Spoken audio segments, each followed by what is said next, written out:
Hey there, Coastal Bend. Josh Maxwell here with Miss Tina Butler, who is one of the organizers of the annual Juneteenth Festival. And Miss Tina, thank you for joining me Thank today. you. And so, to kind of just kick it off, before we talk about the event, for people who may not know the history of Juneteenth, kind of just tell me a little bit about its cultural significance. Okay. Juneteenth was started to be acknowledged here in Corpus Christi because in 1863 is when Abraham Lincoln signed the Emancipation Proclamation. But the slaves in Texas did not get the information about them being free until June 19th, 1865. General Gordon Granger arrived in Texas with the proclamation to read to the slaves. So once the slaves found out that they were free, then they began to celebrate and rejoice and, do that. Whatever they did back then, I'm sure they were happy about it. But that is when Texas slaves got the news, June 19th, 1865, that they had been freed 2 years prior.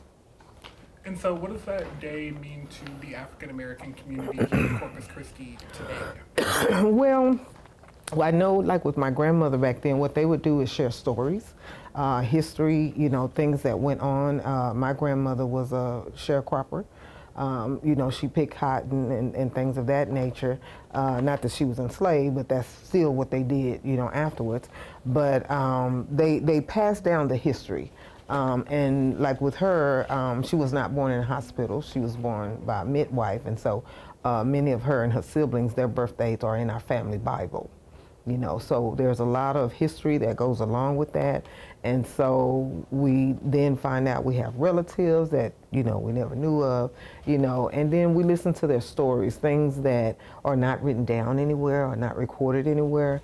They would share that with the family, and then the next generations there with the next family, and, it's just passed down. And we're losing a lot of that. Nowadays. We are losing a lot of that. So we want to make sure that we continue the history, the legacy, passing the information down, because as you said, many don't know, what Juneteenth is.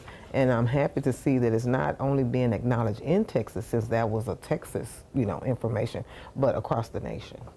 And so, keeping it on culture and tradition, I know in past years when we have covered the Juneteenth Festival, there's been a lot of cultural experiences that people can participate in. Yes. Kind of talk with me a little bit about what families can expect when they go out to this year's Okay. Juneteenth Festival.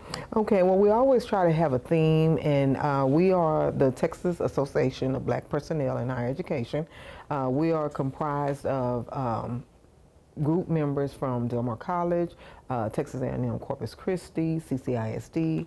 We also have some medical retirees, nurse practitioners, and things of that nature. So we have 4 initiatives that we always want to make sure that we have in our program. One of them is a reading initiative. Another one is community health and wellness, and then we have the higher ed component, about assisting students getting to higher ed and while they're in higher ed. Because many of them get frustrated once they get there. So we always have a theme. This year's theme, based on a lot of what's going on in the world today, is called Ways of Liberation. And so what we will have is a kid zone, which we always do to provide information about Juneteenth. We'll have a variety of artists, which we always do.